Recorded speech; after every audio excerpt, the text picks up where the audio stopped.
time of Christmas is here, is here. Look around about you and see what a world of wonder this world can be. Sing a Christmas carol, sing a Christmas carol, sing a Christmas carol, sing a Christmas carol, sing a Christmas carol, sing a Christmas carol like the children do. And enjoy the beauty, all the joy and beauty that a Merry Christmas can bring to you.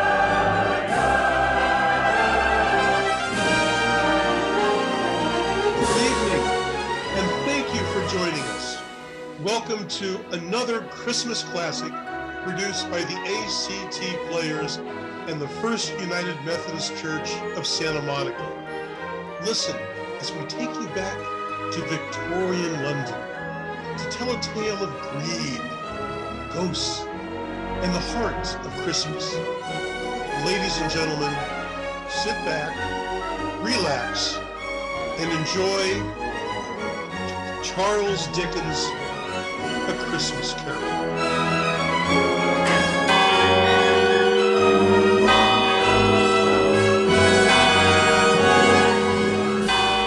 Marley was dead, to begin with, as dead as a doornail. Never mind. We don't mean to say that we know what is particularly dead about a doornail, but the wisdom of our ancestors is in the simile. Therefore, permit me to repeat emphatically that Marley was dead as a doornail. This must be distinctly understood, or nothing wonderful can come of the story we're about to tell. In life, Marley had been in business with Scrooge, who was his sole executor, his sole mourner, and his sole friend. Scrooge was a tight-fisted hand at the grindstone, a squeezing, wrenching, grasping, scraping, clutching, covetous old sinner, secret, self-contained, and solitary as an oyster. External heat and cold had little influence on him. No warmth could warm, no wintry weather chill him.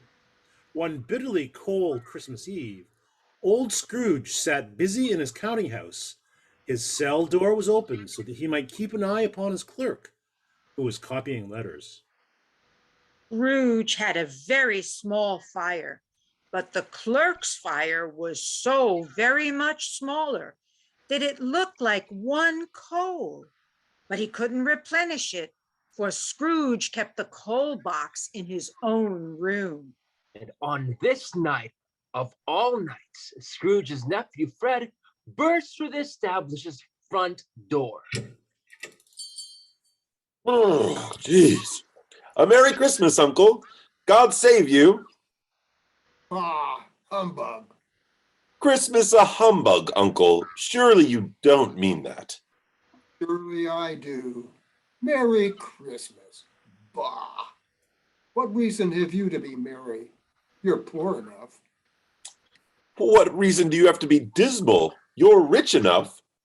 Ah, humbug. Don't be cross, Uncle. What else can I be when I live in such a world of fools? Merry Christmas. Out upon Merry Christmas. If I could work my will, every idiot who goes about with Merry Christmas on his lips should be boiled with his own pudding and buried with a stake of holly through his heart. Oh, Uncle. You keep Christmas in your own way and let me keep it in mine. But you don't keep it. Then let me leave it alone. Much good it has ever done me or you. There are many things from which I have derived good by which I have not financially profited. Though it has never put a scrap of gold or silver in my pocket, I believe that Christmas has done me good and will do me good. And I say, God bless it. Hear, hear, Fred. Let me hear another sound from you, Cratchit, and you'll keep your Christmas by losing your employment. Don't be angry, Uncle. Come, dine with my wife and me tomorrow. Your wife. Why in the world did you ever get married? Because I fell in love. Love. Bah! Humbug. Love is the only thing more ridiculous than Merry Christmas. Good afternoon. I'm sorry to find you so resolute, but I will keep my Christmas humor to the last. So a Merry Christmas, Uncle. Bob? Merry Christmas, Fred. Good afternoon. And a Happy New Year. Good afternoon. Talking about a Merry Christmas. I shall retire to Bedlam. Upon letting his nephew out, Scrooge had unwittingly let two new people in. They were kindly-looking ladies who came in and stood in front of Scrooge's desk. They had books and papers in their hands and bowed to him. Scrooge and Marley's, I believe. Have I the pleasure of addressing Mr. Scrooge or Mr. Marley? Mr. Marley has been dead these 7 years. 7 years this very night. Oh, we're very sorry to hear that. We have no doubt that his generosity is well represented by his surviving partner. You see, at this festive season of the year, Mr. Scrooge, the poor and destitute suffer greatly. Many thousands are in want of common necessity, and hundreds of thousands are in want of common comfort, sir. Are there no prisons? Plenty of prisons, sir, but... And the union workhouses, are they still in operation? Yes, they are. But I wish I could say they were not. I am very glad to hear it. I was afraid that something had occurred to stop them in their useful purpose. Nevertheless, a few of us are endeavoring to raise a fund to buy the poor some meat and drink and means of warmth. We choose this time because it is a time when want is most keenly felt. What shall I put you down for? Nothing. Oh, you wish to remain anonymous? I wish to be left alone. I don't make myself merry at Christmas, and I can't afford to make idle people merry. My taxes support the establishments I have mentioned. They cost enough, and those who are badly off must go there. Many would rather die. If they would rather die, then they had better do so quickly and decrease the surplus population. Good afternoon, ladies. Good heavens. Good heavens. Why? What a rude man. Seeing clearly that it would be useless to pursue their point, the ladies withdrew, and Scrooge resumed his labors with an improved opinion of himself. Not long after, a young boy, gnawed by the cold as bones are gnawed by dogs, stopped at Scrooge's door to regale himself with a Christmas carol. In exchange, he hoped for some change, food, or warmth. The herald angels sing, glory to the newborn King. Scrooge threw open the office door and roared. Out of here, you ramscallion. Bah! Humbug. Oh, the frightened boy ran away, leaving Scrooge once again alone with this clerk. At length, the hour of shutting arrived. With an ill will, Scrooge dismounted from his stool and admitted this fact to his expectant clerk. You'll want off all day tomorrow, I suppose. If it's quite convenient, sir. It is not convenient. It is not fair. And yet, you expect a day's wages for no work? It's only once a year, sir. A poor excuse for picking a man's pocket every 25th of December. but I suppose you must have the whole day. Be here all the earlier the next morning. Of course, Mr. Scrooge. Merry good night, sir. Scrooge closed shop and retired home for the evening. He lived in chambers which had once belonged to his deceased partner. They were a gloomy suite of rooms, with a yard so dark that even Scrooge, who knew its every stone, had trouble crossing it.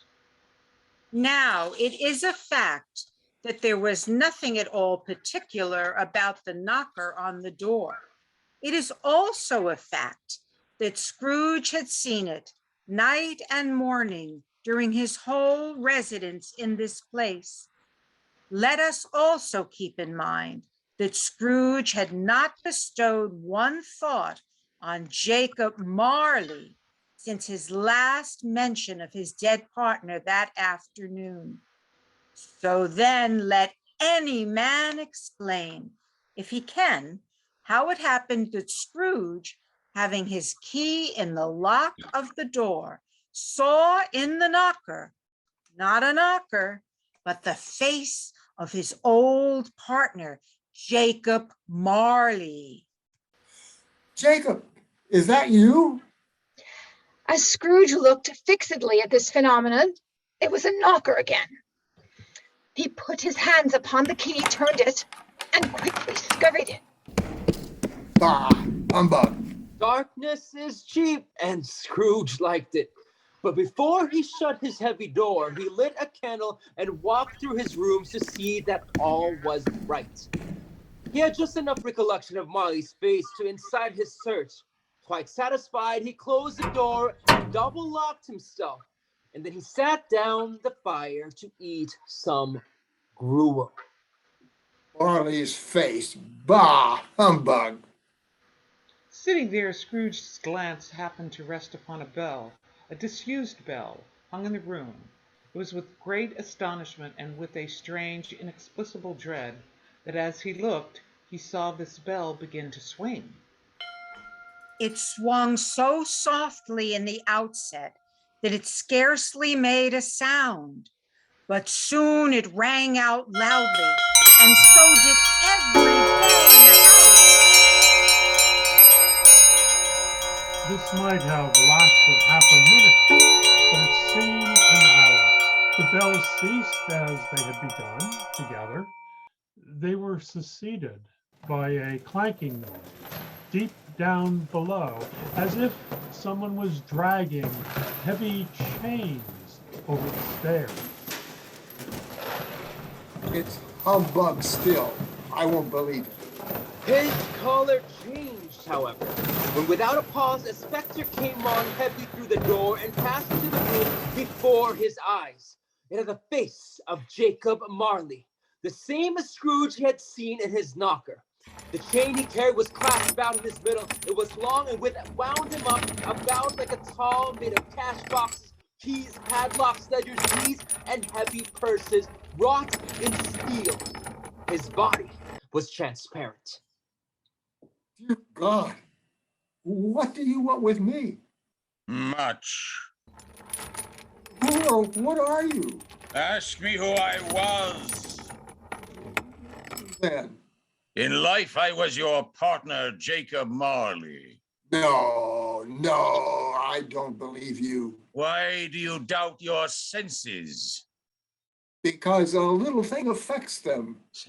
You may be an undigested bit of beef, a blot of mustard, a crumb of cheese, a fragment of an underdone potato, yes. There's more of gravy than the grave about you. Humbug, I tell you. Humbug. Who's saying? Do you believe in me now? Yes, dreadful apparition. But why do you trouble me? And why do you wear those chains? I carry the chain I forged in life.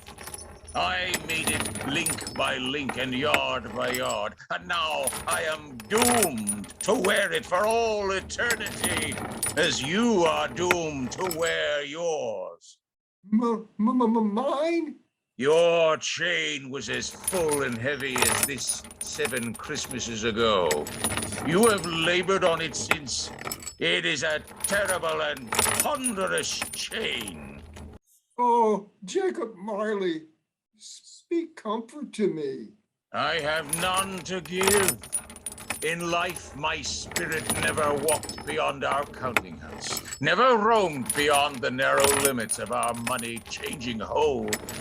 Because I never helped others in life, I am condemned now to wander for eternity, carrying these dreaded chains. How weary a journey lies before me. Oh, captive, bound, and double-ironed. But you were always a good man of business, Jacob. Business! Mankind should have been my business, the common welfare, charity, and mercy. The dealings of my trade were but a drop of water in the comprehensive ocean of my business. Hear me. My time is almost gone. I am here tonight to warn you that you have yet a chance and hope of escaping my fate, Ebenezer. You were always a good friend to me. I thank you.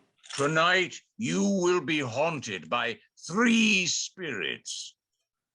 I think I'd rather not. Without their visits, you cannot hope to shun the path I tread.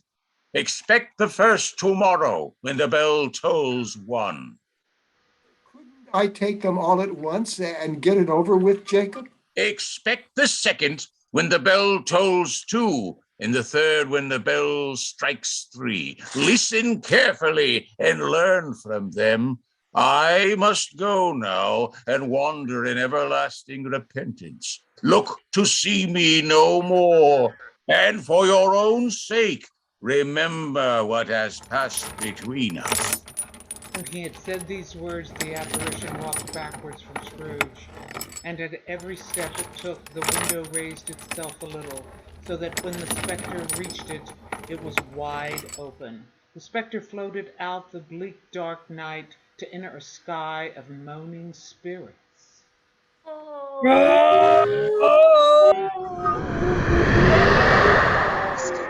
Faded into the mist, or the mist enshrouded him.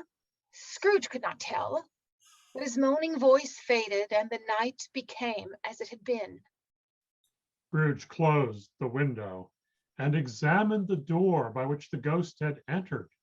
It was double locked, as he had locked it with his own hands, and the bolts were undisturbed. Scrooge, frightened and exhausted, went straight to bed. Scrooge awoke to the sound of the bell tolling midnight, and feeling quite haunted by his dead partner's visit, found he could sleep no longer. Instead, he lay listening to the eerie countdown.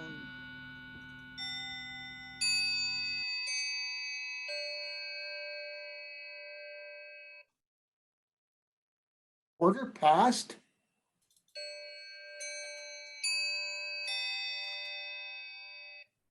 Half past.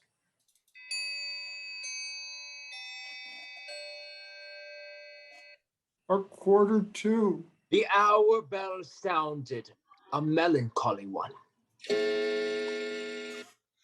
Lights flashed up into the room. The curtains of Scrooge's bed were drawn aside, and Scrooge, starting up, found him face to face with an unearthly visitor. Are you the spirit whose coming was foretold to me? I am. Who and what are you? I am the ghost of Christmas past. Long past? Your past. What business brings Your welfare. you? A night of unbroken rest would have been more conducive to that end. Your salvation, then. Take heed, Ebenezer. Rise and walk with me. It would have been in vain for Scrooge to plead that the weather and the hour were not adapted to pedestrian purposes, that the bed was warm and the thermometer a long way below freezing, that he was clad but lightly in his slippers, dressing gown, and nightcap, and that he had a cold upon him at that time. The grasp of the spirit was not to be resisted. He rose, but finding that the spirit made towards the window, clasped his robe in horror. I am mortal and liable to fall. Bear but a touch of my hand upon your heart, and you shall be upheld. As the words were spoken, they passed through the wall. And quite suddenly, Scrooge found himself upon an open country road with fields on either side. The city had entirely vanished. Not a vestige of it was to be seen. The darkness and the mist had vanished with it, for it was a cold, clear winter day with snow upon the ground. Good heavens, I know this place. I was bred in this very village. I was a boy here. You remember the way? Remember it? I could walk it blindfolded. Strange to have forgotten it for so many years. They walked along the road, Scrooge recognizing every gate and post and tree, until a little market town appeared in the distance with its bridge, its church, and winding river. Some shaggy ponies now were seen trotting towards them with boys upon their backs, who called to other boys in country gigs and carts driven by farmers. All these boys were in great spirits and shouted to each other until the broad fields were so full of merry music that the crisp air laughed to hear it. Hey, Charles, Daniel, it's me, Ebenezer. These are but shadows of things that have been. They have no consciousness of us. The happy travelers came on, and as they came, Scrooge knew and named them, everyone. Why was he rejoiced beyond all bounds to see them? Why did his cold eye glisten and his heart leap up as they went past? Why was he filled with gladness when he heard them give each other Merry Christmas as they parted at crossroads and byways for their homes? What was Merry Christmas to Scrooge? What good had it ever done him? The school is not quite deserted, is it? A solitary child neglected by his family and friends is left there still. They went, the ghost and Scrooge, to a door at the back of a large house. It opened before them and disclosed a long, bare, melancholy room, made bare still by lines of plain deal forms and desks. At one of these, a lonely boy was reading near a feeble fire. Scrooge sat down and wept to see his poor, forgotten self as he used to be. Fish. What is the matter? Nothing. There was a boy singing a Christmas carol at my door last night. I should like to have given him something, that's all. Come, let's see another Christmas. Scrooge's former self grew larger at the words, and the room became a little darker and more dirty.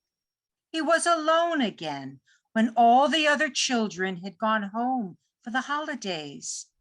Scrooge looked at the ghost and, with a mournful shaking of his head, glanced anxiously at the door. It opened, and a little girl came darting in. Throwing her arms about his neck, she began kissing him. I have come to bring you home, dear brother, to bring you home, home, home. Home, little fan? Yes, home for good and all, home forever and ever. Father is so much kinder than he used to be that home's like heaven. He spoke so gently to me one dear night when I was going to bed that I was not afraid to ask him once more if you might come home. And this time he said, yes, you should, and sent me in a coach to bring you. And you're to be a man and are never to come back here. But first, we're to be together all Christmas long, and we're to have the merriest time in all the world. You are quite a woman, little fan. The scene began to fade before their eyes as the ghost spoke softly. Always a delicate creature, whom a breath might have withered, but she had a large heart. Oh, she had. She died a woman and had, as I think, children. One child. True, your nephew.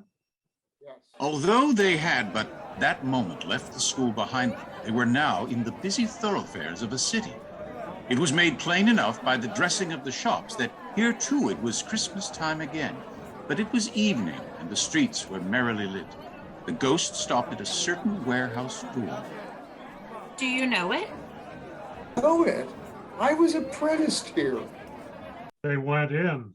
At the sight of an old gentleman in a Welsh wig sitting behind a very tall desk, Scrooge cried in great excitement. Why, it's old Fezziwig. Bless his heart. It's Fezziwig, alive again. Old Fezziwig laid down his pen and looked up at the clock, which pointed to the hour of 7. He rubbed his hands, adjusted his capacious waistcoat, laughed, and called out in a jovial voice. Yo-ho there! Ebenezer! Dick! Look, it's Dick Wilkins, to be sure. Bless me, yes. There he is. He was very much attached to me, was Dick. Poor Dick, dear. Yo-ho, my boys! No more work tonight. Christmas Eve, Dick. Christmas, Ebenezer. Let's have the shutters up before a man can say Jack Robinson. Hilly-ho!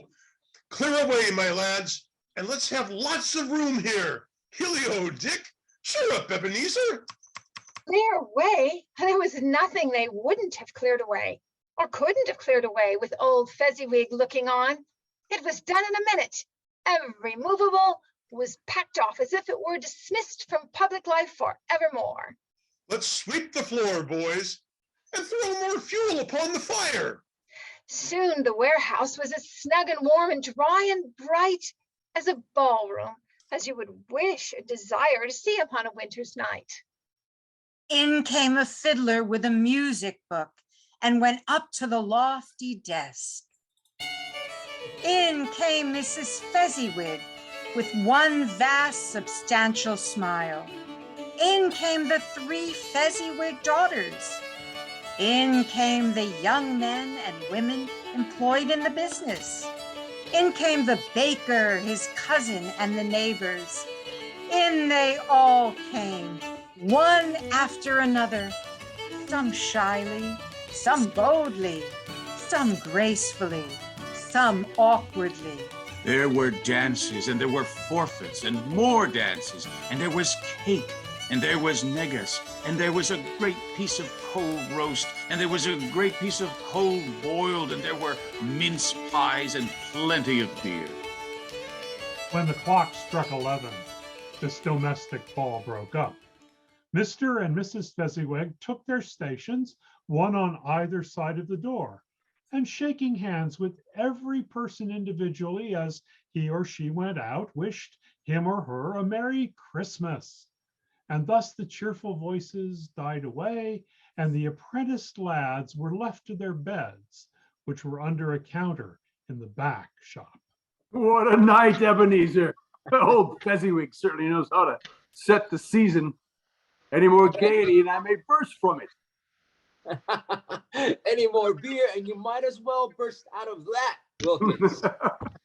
Oh, but what an employer, that man. He certainly knows how to make us all merry. To be of any comparison would be my greatest honor. Oh, indeed. We should all strive for his keen eye in business. And his open heart, dear Scrooge. That man is a god among men. And to that, I would certainly toast.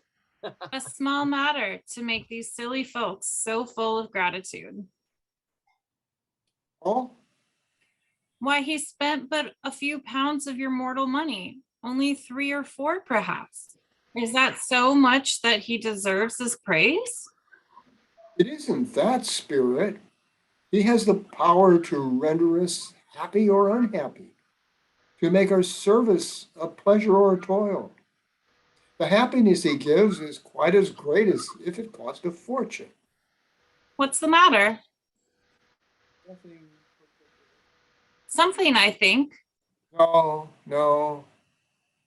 I should like to be able to say a word or two to my clerk just now. That's all. My time grows short. We must be on.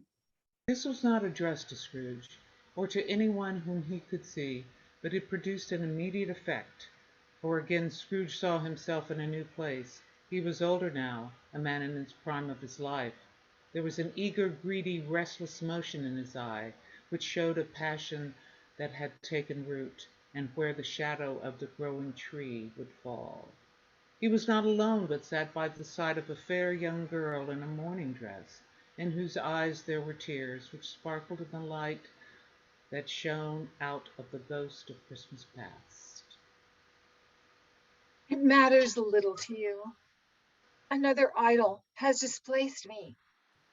If it can cheer and comfort you in time to come, as I would have tried to do, I have no just cause to grieve. What idol has displaced you, Belle? A golden one. See here, the world is on its head. There is nothing in which is as hard as poverty, and yet there is nothing to profess to condemn with such severity as the pursuit of wealth. You fear the world too much, Ebenezer. I have seen your noble aspirations fall off one by one until the master passion, gain, engrosses you. What then? Even if I have grown so much wiser, what then? Have I changed towards you? Our engagement is an old one. It was made when we were both poor and content to be so. You are changed. When it was made, you were another man. I was a boy. That which promised happiness when we were one in heart is fraught with misery now that we are two. How often I have thought of this, I will not say. It's enough that I have thought of it and can release you with an open heart. Have I sought release? In words, no, never. In what then?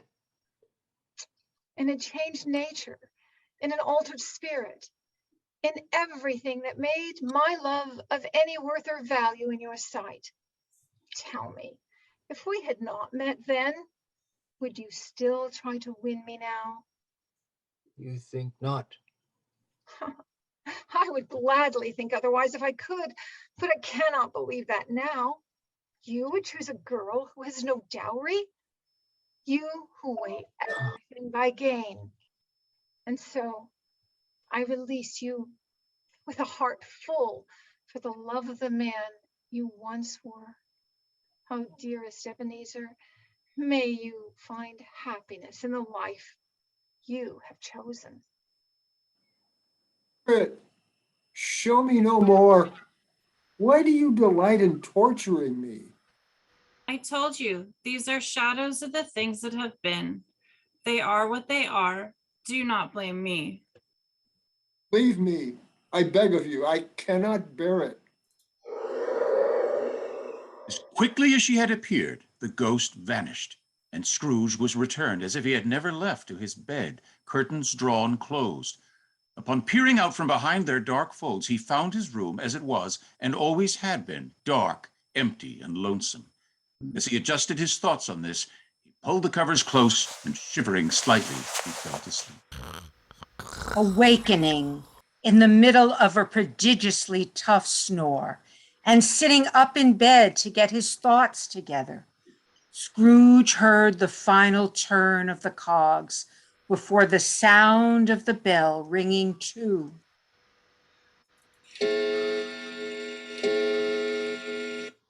Now, being prepared for almost anything, he was not by any means prepared for nothing, and consequently, when the bell struck two, and no shape appeared, he was taken with a violent fit of trembling. Second spirit, when the clock strikes two? He lay upon his bed as a blaze of light streamed upon the clock, proclaiming the hour. Being the only light, it was more alarming than a dozen ghosts, as he was powerless to make out what it meant. He began to think that the source and secret of this ghostly light might be in the adjoining room, from whence it seemed to shine. He got up softly and shuffled in his slippers to the door. Enter, Ebenezer, and know me better, man. Scrooge opened the door. It was his own room. There was no doubt about that. But it had undergone a surprising transformation. The walls and ceiling were so hung with living green that it looked a perfect grove. The crisp leaves of holly, mistletoe, and ivy reflected back the light, and such a mighty blaze was roaring up the chimney, brighter than the hearth had ever known in Scrooge's time. Heaped upon the floor and forming a throne were turkeys, geese, great joints of meat, wreaths of sausages, mince pies, plum puddings, red hot chestnuts, luscious pears, immense 12th cakes, and seething bowls of punch. In an easy state upon this couch there sat a jolly giant, glorious to see. Come in, and know me better, man. I am the ghost of Christmas presents.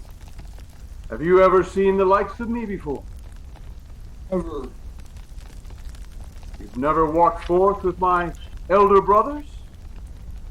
I am afraid I have not. Have you many brothers, Spirit? More than 1,800. A tremendous family to provide for. Spirit, conduct me where you will. I went forth last night on compulsion, and I learned a lesson. Tonight, if you have aught to teach me, let me profit by it. Touch my robe. Scrooge did as he was told and held it fast instantly. They stood in the city streets on Christmas morning. The people made rough but brisk and unpleasant time music. The people who were shoveling away on the housetops were jovial and full of glee, calling out to one another from the parapets and now and then exchanging a snowball, laughing heartily as if it went right and not less heartily if it went wrong.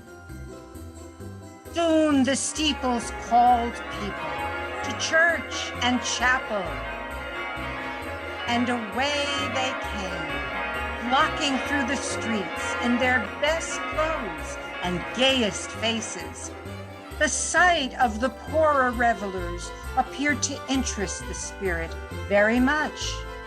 He stood with Scrooge in a baker's doorway and sprinkled incense on their dinners from his torch. It was a very uncommon kind of torch, for once or twice, when there were angry words between some diners who had jostled each other, he shed a few drops from it, and their good humor was restored. For as they said, it was a shame to quarrel upon Christmas Day, and so it was. A peculiar flavor in what you sprinkle from your torch? There is. My own. Would it apply to any kind of dinner on this day? To any kindly given.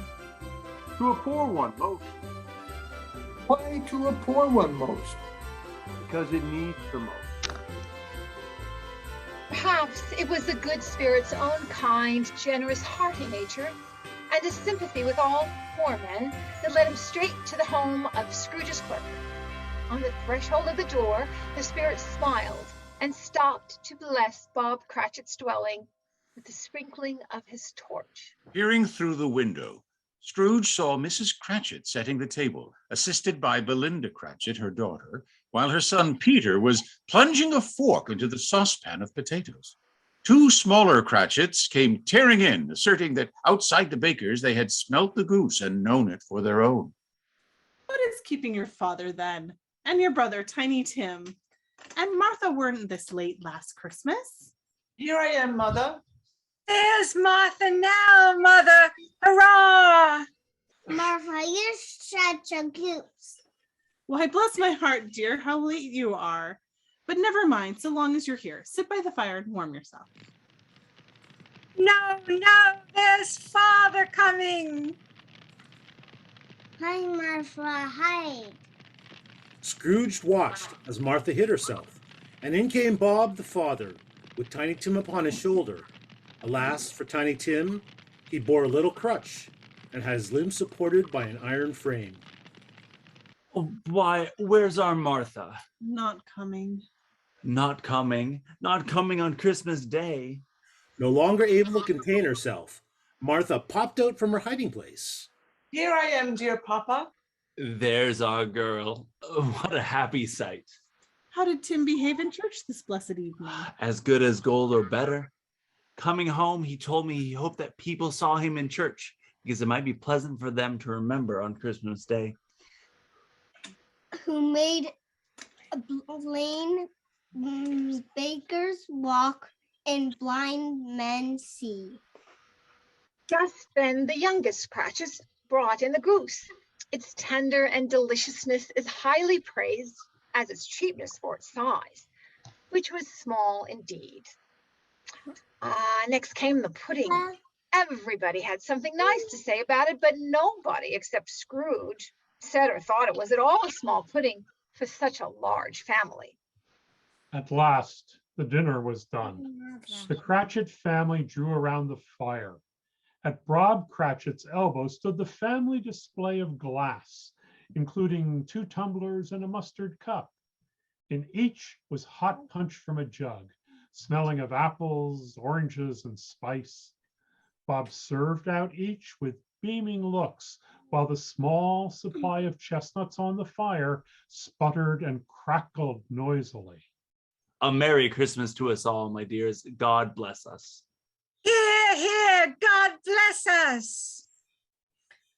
God bless us, everyone.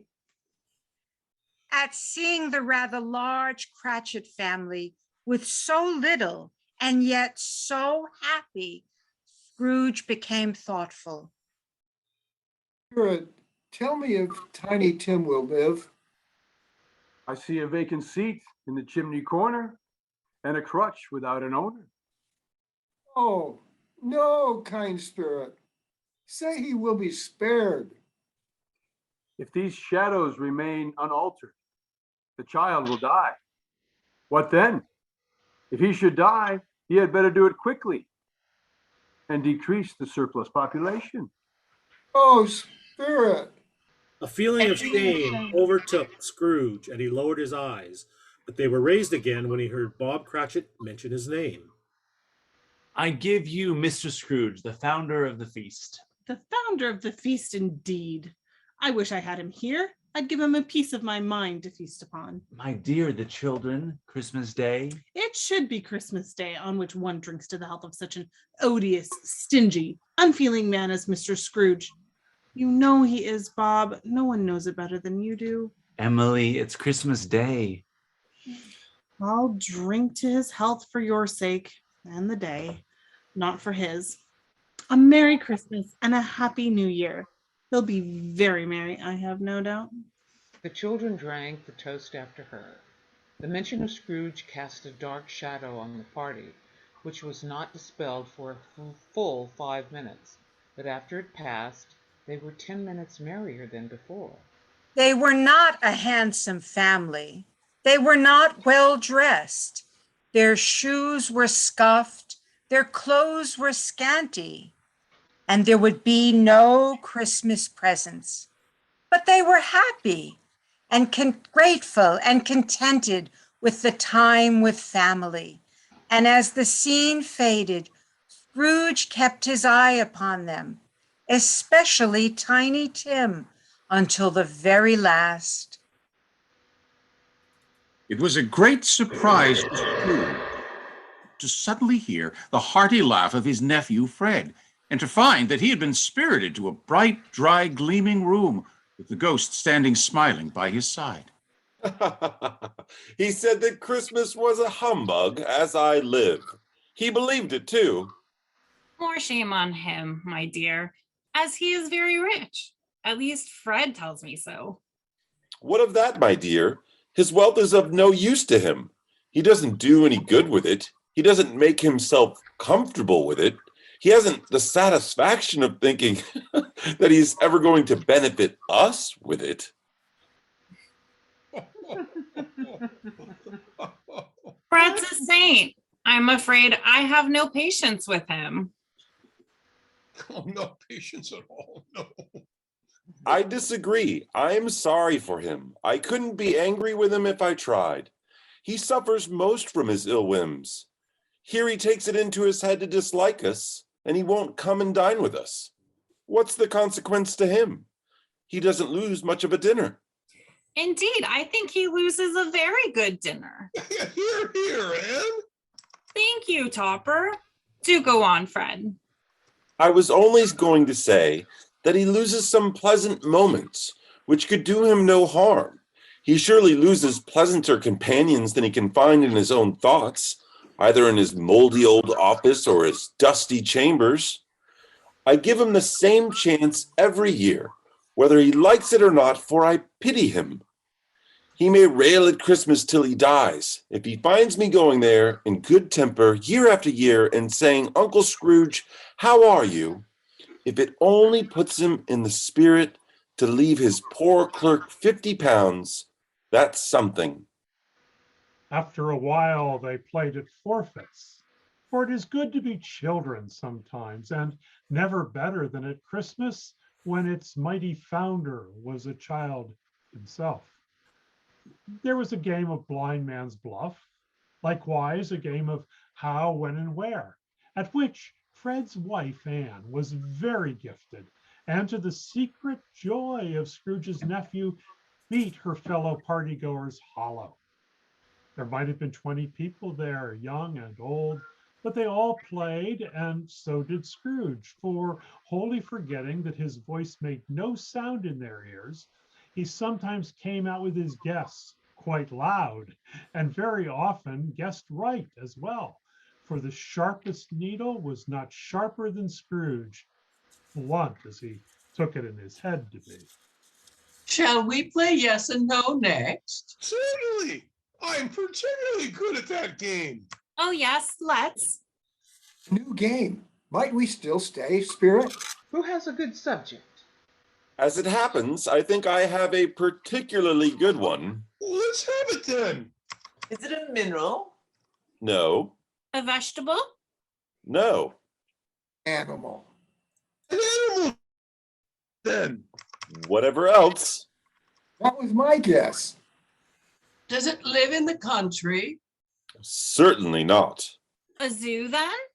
No, Could it be found in town? yes. Is it a giraffe? A giraffe in town, Topper. Don't be a fool, man. What? I saw one in passing Regent's Park last week. Were you passing the zoo there, Topper? Oh, yeah, I must have been. Does it growl? Indeed. Does it bite? To my knowledge, no. Does it carry an evil disposition? Sometimes, yes. Is it a man? Is it a raven? No, Ask if it's a man. A rat? no, A bear then. A bear on the streets of London, Topper? wrong again, my friend. A man. A man. Could it be a man? Yes. Oh, Spirit, I told you it was a man. Is it Prince Albert? You think Prince Albert a villainous man? Well, I've never met him, have I? Certainly not. Nor should you ever, I think. I've got it. Oh, A growling, villainous man on our very own London streets? Why, it's your Uncle Scrooge. yes. Yes, it is. Oh, that's quite good, nephew. Oh, what fun, Fred. Good one, Fred. I'll drink to that, Fred. Here. He has given us plenty of merriment, I'm sure, and it would be ungrateful not to drink to his health. Here is a glass of mulled wine ready to our hand at the moment, and I say to Uncle Scrooge. Scrooge. To Uncle Scrooge. Scrooge had become so gay and light at Hartwell, but soon the whole scene passed off in the breath of the last words spoken by his nephew's wife, and he and the spirit were again upon their travels. They visited many homes, but always with a happy ending. The spirit stood beside sick beds, and they were cheerful. Before poverty, and it was made richer. In poorhouse, hospital, and jail. In misery, every refuge. The spirit left his blessing. My time ends soon. For its life so short? My life upon this globe is very brief. It ends at midnight. Forgive me if I am not justified in what I ask, but I see something strange and not belonging to yourself protruding from your coat.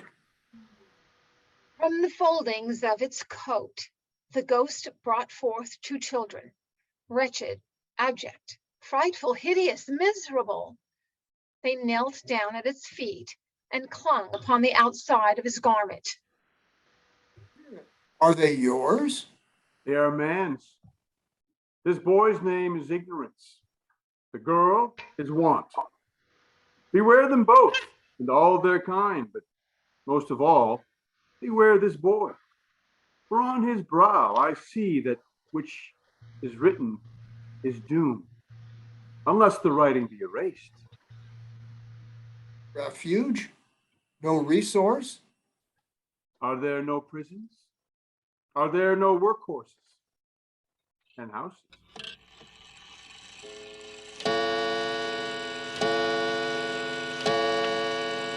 The bell began to strike the midnight hour. Scrooge pleaded with the ghost. Don't go, don't go. There is so much more I need to know. As the bell tolled 12, the ghost was no more, and Scrooge found himself in his own room, sitting on his very own bed. He pondered the ghost's visit. It wasn't long before the bell tolled again, foretelling the visit of the next spirit. Scrooge heard the last stroke. He lifted up his eyes and beheld a solemn phantom, draped and hooded, coming like a mist along the ground towards him. The phantom slowly, gravely, silently approached. When it came, Scrooge bent down upon his knee, for in the very air through which this spirit moved, it seemed to scatter gloom and mystery. It was shrouded in a deep black garment which concealed its head, its face, its form, and left nothing of it visible save one outstretched hand. Am I in the presence of the ghost of Christmas yet to come? The spirit answered not, but pointed to onward with its ghastly hand. You are about to show me shadows of the future as it rests. Is that so, spirit? The upper portion of the garment was contracted for an instant in its folds, as if the spirit had inclined its head. That was the only answer he received. Ghost of the future, I fear you more than any specter I have seen. I know your purpose is to do me good, and as I hope to live to be another man, I am prepared to go forward with you with a thankful heart. But will you not speak to me? It gave him no reply. The hand was pointed straight before them. Lead on, lead on. The night is waning fast, and it is a precious time to me, I know. Lead on, spirit. The phantom moved away, and they were suddenly in the midst of town again, in the banker's section. The phantom stopped before a little knot of businessmen. No, I don't know much about it either way. I only know he's dead. When did it happen? Well, last night, I believe. I thought he'd never die. What has he done with his money? I haven't heard. He hasn't left it to me. That's all I know.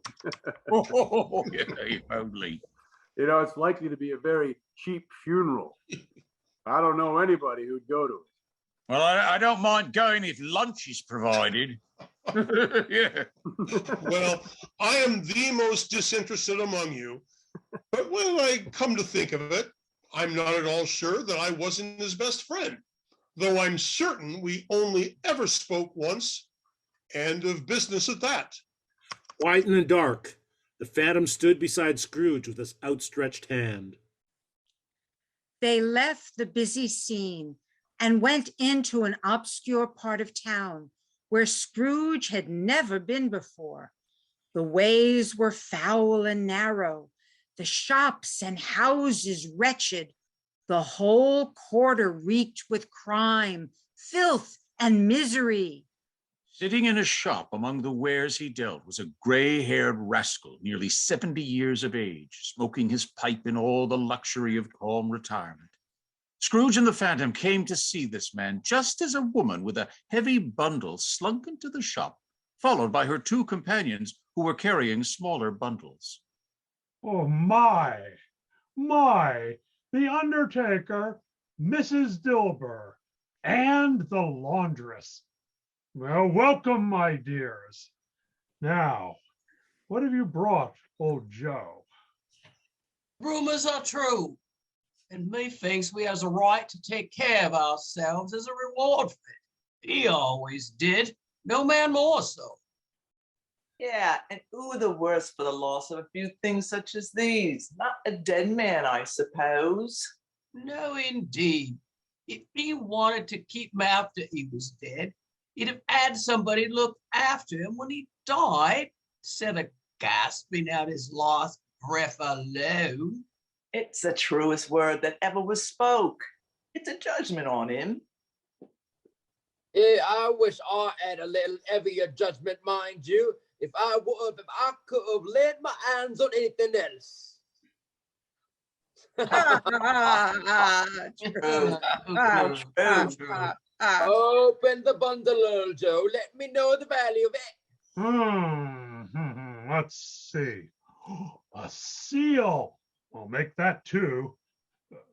A pencil case, a pair of sleeve buttons, and a brooch of no great value. Okay, here we are. 2 and 7 to you. No, I wouldn't give another sixpence if I was to be boiled for not doing it. Who's next? Me. Take a look at these treasures, old Joe. Why, of course, Mrs. Dilber. It would be my pleasure. Oh, a nice set here. We've got sheets, yes, towels, a little wearing apparel, ooh, silver teaspoons and sugar tongs. Now, let me count. Yes.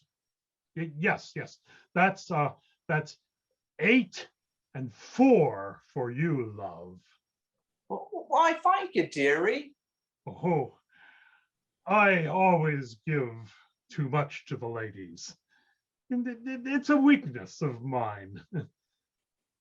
Now that leaves the laundress, yes? Here's me, Bundo Joe. I'm sure you pay worthy value for it. Oh, impressive. What do you call this? Bed curtains? Aye, bed curtains.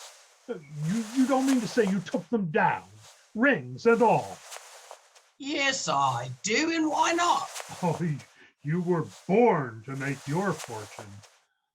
I certainly shine owed me on when I can get anything in it by reaching it out, not for the sake of a mind such as him. His blankets. Whose else do you think? He isn't likely to take cold without them, I dare say. Oh, I hope he didn't die of anything catching, eh? I ain't so fond of his company to loiter about if he did. You may look through that shirt till your eyes ache, but you won't find an O in it. It's the best he had. and a fine one too.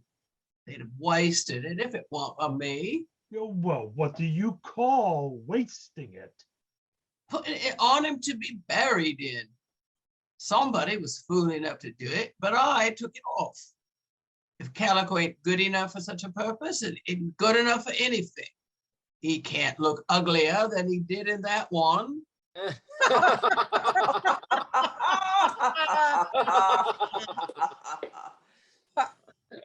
Spirit, I see. The case of this unhappy man might be my own. My life tends that way now.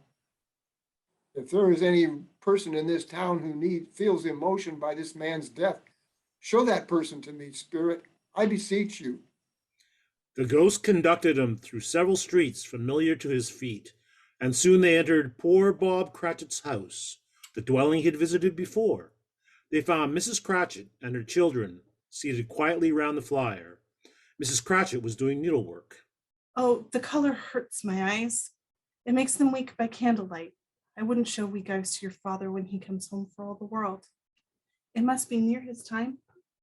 I think he has walked a little slower than he used to these last few evenings. I have known him to walk with Tiny Tim upon his shoulders very fast indeed, but he was very light, and your father loved him very much. Oh, there's your father at the door now. Father. Hello, family. You went today then? Yes, my dear. I wish you could have gone. It would have done you good to go see how green the place is. I promised that I would walk in there on Sundays. My sweet boy. My sweet little boy. My dears, I'm sure we shall never forget poor Tiny Tim or this first parting that there was among us.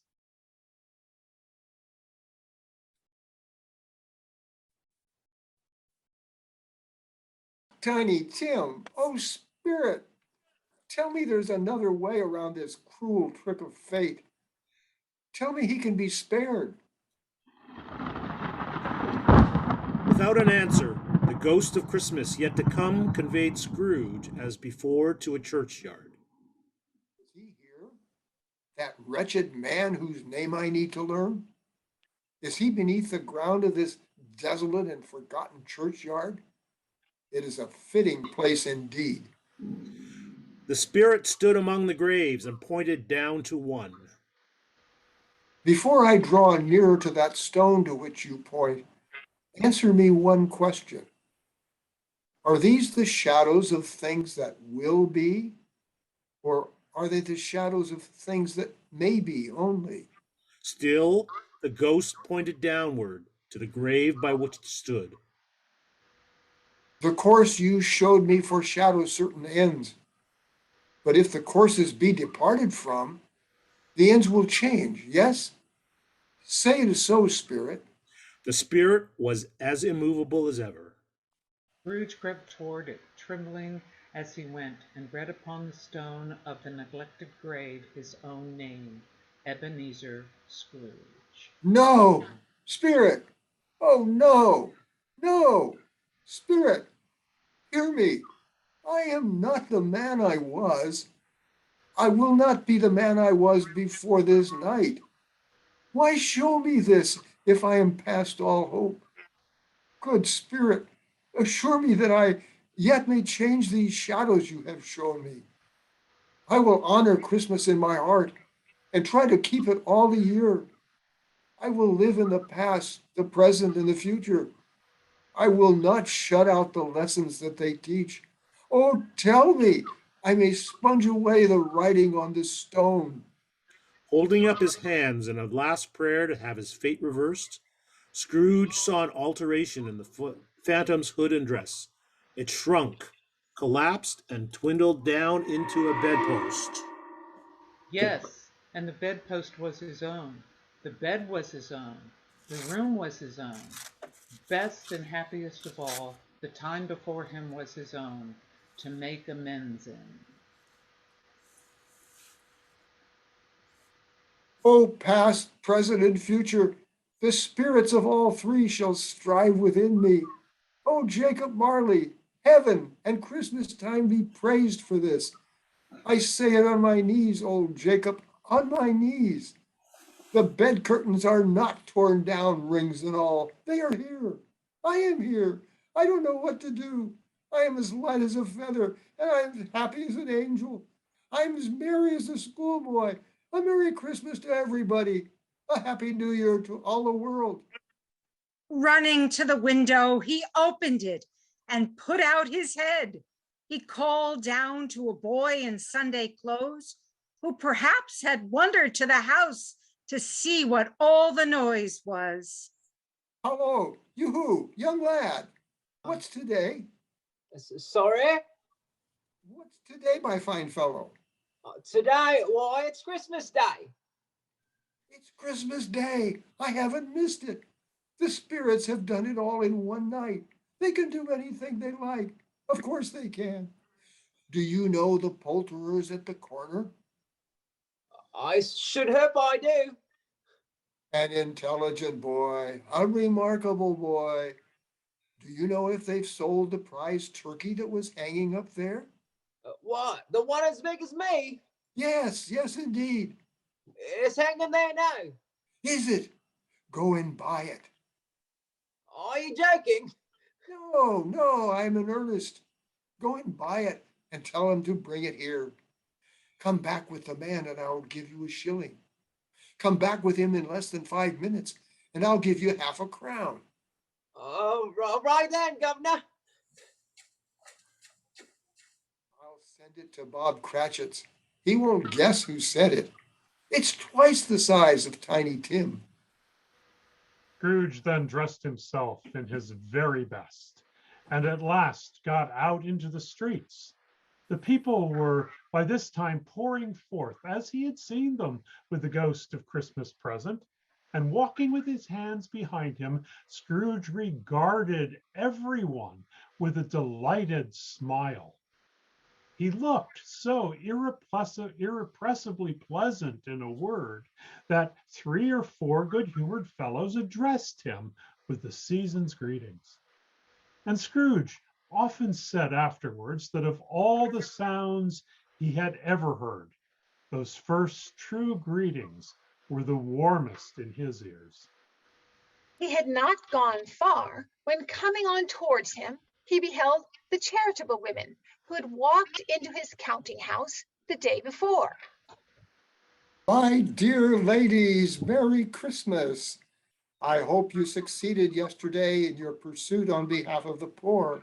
Mr. Scrooge? Yes, allow me to ask your pardon. And will you have the goodness to put me down for? Scrooge whispered a very large number for both of them to hear. Oh, bless me, my dear Mr. Scrooge. Are you serious? If you please, and not a farthing less. A great many back payments are included in it, I assure you.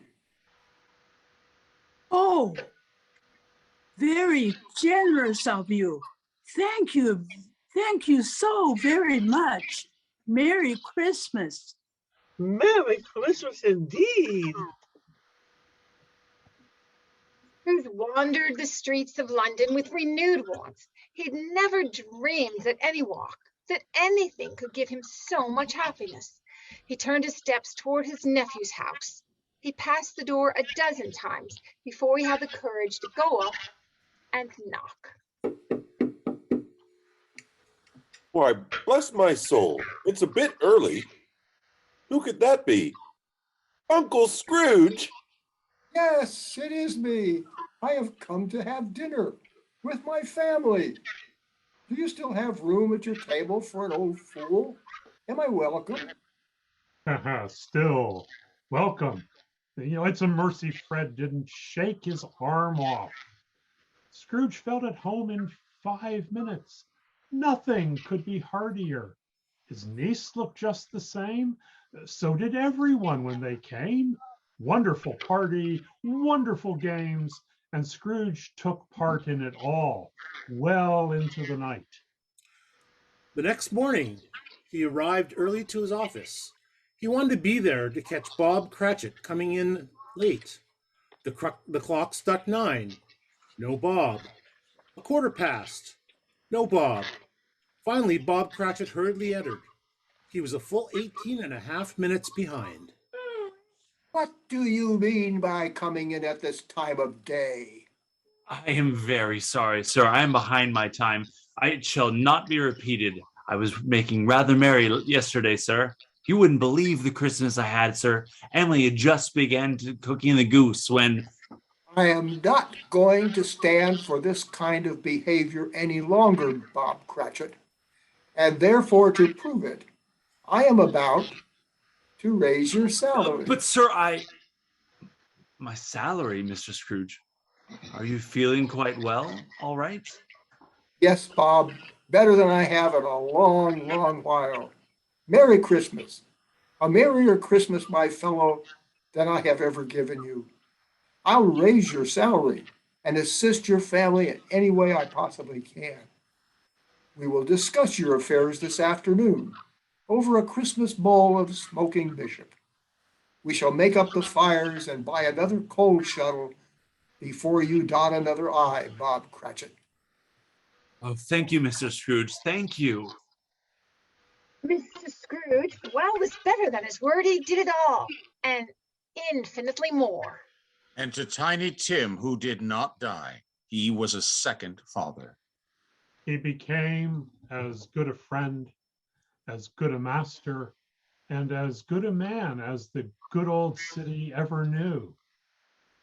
And it was always said of him that he who knew how to keep Christmas well, if any man alive possessed the knowledge.